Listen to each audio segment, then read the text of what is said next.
గత ప్రభుత్వంలో ఆంధ్రప్రదేశ్ క్రీడల్లో రాజకీయాలు చూపించి క్రీడా వ్యవస్థను నాశనం చేసిన నేపథ్యంలో కూటమి ప్రభుత్వం దిద్దుబాటు చర్యలు చేపట్టింది. ఇందులో భాగంగా ఇప్పటికే ఉన్నత స్థాయిలో సీఎం చంద్రబాబు కూడా సమీక్ష నిర్వహించి దిశానిర్దేశం చేశారు. ఈ నేపథ్యంలో శాప్ చైర్మన్ రవినాయుడు కూడా దానికి ప్రక్షాళనకు శ్రీకారం చుట్టిన పరిస్థితి. శాప్ చైర్మన్ రవినాయుడు గారు ఉన్నారు. సార్ నమస్తే అండి. సార్ చెప్పండి, ముఖ్యంగా జాతీయ క్రీడలకు సంబంధించి గతంలో చూస్తే గత 5 ఏళ్ళలో ఎక్కడెక్కడ క్రీడలను పట్టించుకునే పరిస్థితి మీ దృష్టికి వచ్చే ఉంటుంది. ఇప్పుడు జాతీయ క్రీడలకు మన స్టేట్ నుంచి ఎంతమంది వెళ్ళారు, ఎటువంటి సదుపాయాలు మీరు కల్పించారు? మొదటి నుంచి తెలుగుదేశం పార్టీ చంద్రబాబు నాయుడు గారు క్రీడలను ప్రోత్సహించడం, క్రీడాకారులను గౌరవించడం, తదనుగుణంగా ఇన్ఫ్రాస్ట్రక్చర్ క్రియేట్ చేయడం, ఈరోజు ఒలింపిక్స్ స్టాండర్డ్స్తో మిగతా క్రీడాకారులను తయారు చేసింది కూడా, ఇంక్లూడింగ్ ఎర్రాజ్యోతి కూడా, ఇక్కడ ఆంధ్ర నుంచి ఉన్న అథ్లెటిక్స్ ఎర్రాజ్యోతి కూడా ఆ రోజు బెస్ట్ కోచ్ని పెట్టి ట్రైన్ చేసి ఈరోజు ఒలింపిక్స్ పార్టిసిపేషన్ వరకు తీసుకెళ్ళడం జరిగింది. దురదృష్టవశాత్తు 19లో చంద్రబాబు మేము ఓడిపోవడం, క్రీడల గ్రహం బట్టిట్టు క్రీడాకారులకు ఈరోజు క్రీడా శాఖ అందుబాటులో లేకపోవడం, పట్టించుకునే నాదులు లేడు, వాళ్ళ బాధలు చెప్పుకునేది లేదు. చైర్మన్ ఎక్కడ ఉంటారో తెలియదు, మంత్రి ఎక్కడ ఉంటుందో తెలియదు, ఎవరు ఎక్కడ ఉంటారో తెలియదు. కులాలు చూసినారు, మతాలు చూసినారు, ప్రాంతాలు చూశారు, క్రీడాకారులు అనదొక్కారు, సంఘాలను ఇబ్బంది పెట్టారు, అన్నీ చేసుకుంటూ వచ్చారు. మళ్ళీ తెలుగుదేశం పార్టీ అధికారంలోకి వచ్చిన తర్వాత చంద్రబాబు నాయుడు గారు స్పష్టమైన ఆదేశాలు జారీ చేసింది.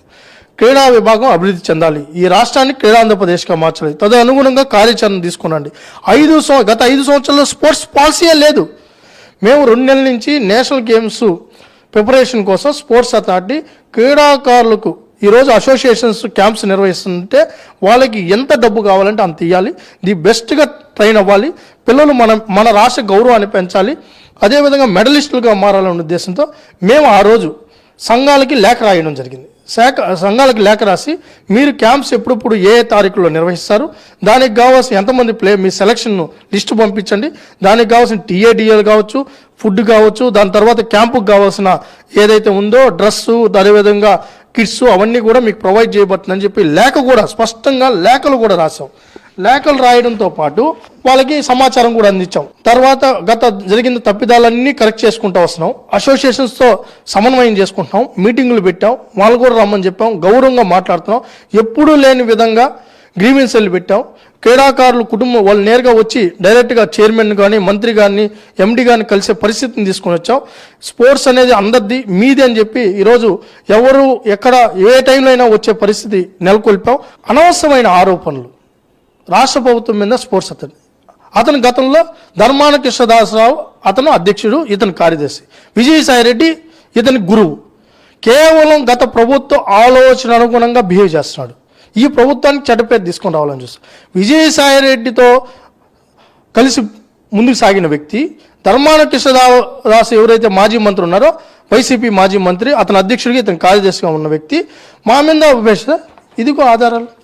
ఏ సంఘం ఏ రోజు మాకు అప్లై చేశారు, మేము అప్లై చేసిన తర్వాత మేము ఏ విధంగా వాళ్ళకి టీఏడిఎల్ కానీ నిధులు ఇచ్చాము.